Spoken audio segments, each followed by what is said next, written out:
दोस्तों, किसी भी फ़िल्म को अच्छा कब समझा जाता है जब उस फ़िल्म से कुछ ऐसा सीखने को मिले जो रियल लाइफ में काम आए।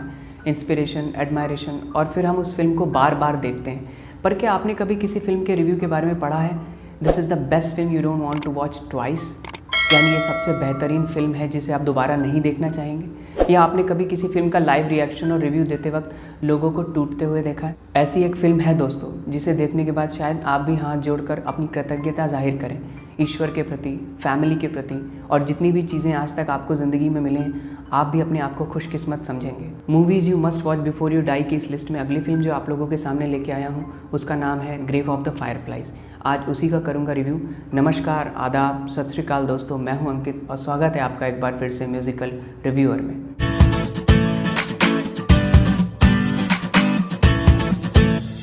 ग्रेव ऑफ द फायरफ्लाइज एक जापानीज़ फिल्म है, 1988 में रिलीज़ हुई थी। यूट्यूब में आपको ये फिल्म मिल जाएगी इंग्लिश सबटाइटल के साथ। इस फिल्म को लेकर दो खास बातें हैं दोस्तों। पहली ये कि इंटरनेट पे हमेशा एक चैलेंज चलता है इस फिल्म को लेकर कि कोई भी व्यक्ति इसे दोबारा नहीं देख सकता। मैंने हर तरीके की सिनेमा की फ़िल्में देखी हैं, कोरियन, जापानीज़, फ्रेंच, स्पेनिश और हर जॉनर की देखी हैं। मैंने भी 3 बार कोशिश की दोस्तों, पर मैं देख नहीं पाया। और दूसरी एक वार्निंग है जो मैं खुद आपको देना चाहूँगा कि अगर आप बहुत सेंसिटिव हैं अपनी लाइफ में और इमोशंस आप पर हावी हो जाते हैं तो प्लीज़ इस फिल्म से दूर रहें, क्योंकि इस फिल्म को देखने के बाद आपका दिल जो है शायद कहीं टूटा बिखरा मिले आपको, गला रूंधा हुआ मिले और आंखें नम। कहानी जापान के कोबे शहर की है। 1945 में सेकेंड वर्ल्ड वॉर में अमेरिका ने जापान पर कई सारे फायर बॉम्बिंग्स की। ऐसे एक फायर बॉम्बिंग के दौरान कई लोगों के घर तो उजड़े ही, सिएता और सेत्सुको नाम के 2 छोटे भाई बहन को अपना सब कुछ गंवाना पड़ा। उनके पिता नेवी में हैं, माँ बुरी तरह झुलस जाती हैं इन फायर बॉम्बिंग में और अस्पताल में उनको भर्ती करना पड़ता है। अगले ही दिन पता लगता है कि उनकी माँ इस बुरे ज़ख्म को नहीं झेल पाई और वो इस दुनिया से चली जाती हैं। सिएता जो है सेत्सुको अपनी छोटी बहन को बहुत ज़्यादा प्यार करता है, कभी भी माँ की कमी महसूस नहीं होने देता। लेकिन हाँ, जब कभी वक्त मिलता है तो खुद कोने में जाकर बहुत रोता है। ये दोनों अपनी एक आंटी के यहाँ जाते हैं रहने के लिए। आंटी रोज़ कुछ ना कुछ इन्हें खाने को देती हैं, लेकिन उसके बदले में इनकी माँ का कोई एक सामान ले लेती हैं इनसे।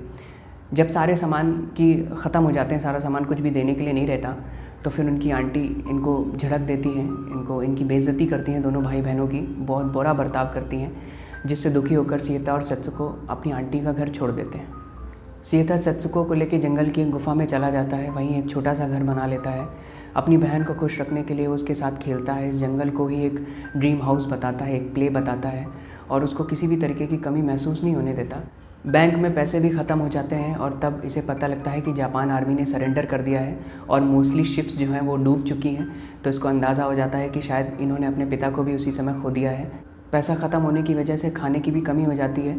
सेत्सुको मैल न्यूट्रिशन का शिकार हो जाती है और बीमार पड़ जाती है। तब उसे एक किसान के यहाँ जाके राइस बॉल्स चोरी करनी पड़ती है अपनी बहन को खाना खिलाने के लिए, लेकिन एंड टाइम पे उसे पकड़ लिया जाता है और खूब पीटा जाता है। सिएता हर कोशिश करता है कि सेत्सुको को खाना ला सके, इंतज़ाम कर सके और उसकी बहन भूखी ना रहे, और वो हर जगह जाके मांगता है और खाने की लाने की कोशिश करता है, लेकिन शायद किस्मत को कुछ और ही मंजूर होता है और फिल्म एक ऐसी जगह आके एंड हो जाती है, एक ऐसे मोड़ पे एंड हो जाती है कि शायद आपको भी खामोश होना पड़े। तो दोस्तों, ये फिल्म क्यों देखें, मैं बताता हूँ कि किस पर्सपेक्टिव में ये फिल्म आपके विचारों पर प्रहार करेगी। सबसे पहली चीज़, जो लोग कहते हैं वॉर होना चाहिए, इस कंट्री से वॉर हो जाए, उस कंट्री से वॉर हो जाए, बहुत हो गया, अब नहीं झेलेंगे, तो वॉर का आफ्टरमाथ क्या होता है, उसके बाद क्या चीज़ें होती हैं, क्या झेला जाता है, और वॉर में शहीद होने वालों की फैमिलीज़ के साथ क्या होता है, वो इस फिल्म में आप देखेंगे तो शायद आपके भी विचार चेंज हो जाएं और आप दोबारा कभी ना कहें कि वॉर होना चाहिए। दूसरी चीज़, इस फिल्म को देखने के बाद आपको खुद से खुशकिस्मत कोई इंसान नहीं लगेगा कि आपके पास माँ बाप हैं, 2 वक्त का खाना है और रहने के लिए छत है। ये सारी चीज़ की जो शुक्रगुजारी है वो ये फिल्म आपको सिखा देगी। और तीसरी चीज़ ये दोस्तों कि हर फिल्म की टेक्निकल पॉइंट्स नहीं देखे जा सकते। कुछ फिल्में सिर्फ लाइट, कैमरा, एक्शन बोल देने से नहीं बनती, स्क्रिप्ट लिख देने से, एक्टिंग करवा देने से, सिर्फ इतने से फिल्म नहीं बनती। जिसने भी ये फिल्म बनाई है वो कहीं ना कहीं उस दौर से गुजरा होगा, क्योंकि जब तक आप उस चीज़ से गुजरते नहीं हैं, इस तरीके की फ़िल्म आप नहीं बना सकते। तो इसलिए ये सारे रीज़न, ये फिल्म आपको देखनी पड़ेगी। आप आज नहीं देखेंगे तो 10 साल बाद देखेंगे, 20 साल बाद देखेंगे, 50 साल बाद देखेंगे, लेकिन ये फिल्म आपको देखनी पड़ेगी ये जानने के लिए कि ज़िंदगी की एक साइड और भी है। शॉशैंक रिडेम्पशन जितनी अगर ज़िंदगी एक तरफ है, उसी दूसरी तरफ इस फिल्म की तरह भी है ज़िंदगी, तो इसलिए आपको ये फिल्म देखनी पड़ेगी। तो दोस्तों इस फिल्म का आप पे क्या इम्पैक्ट पड़ा मुझे कमेंट में ज़रूर बताइएगा, और ये वीडियो अगर आपको पसंद आया हो तो लाइक करिए, शेयर करिए, सब्सक्राइब करके बेल आइकन ज़रूर दबाइए। और किसी फिल्म के रिव्यू एक्सप्लेनेशन के लिए आप मुझे कमेंट में लिख सकते हैं। Movies you must watch before you die की अगली फिल्म बहुत जल्द ही लेके आऊँगा। फिर मिलेंगे किसी नए दिन किसी नए एक्सप्लेनेशन रिव्यू के साथ, तब तक के लिए बाय बाय।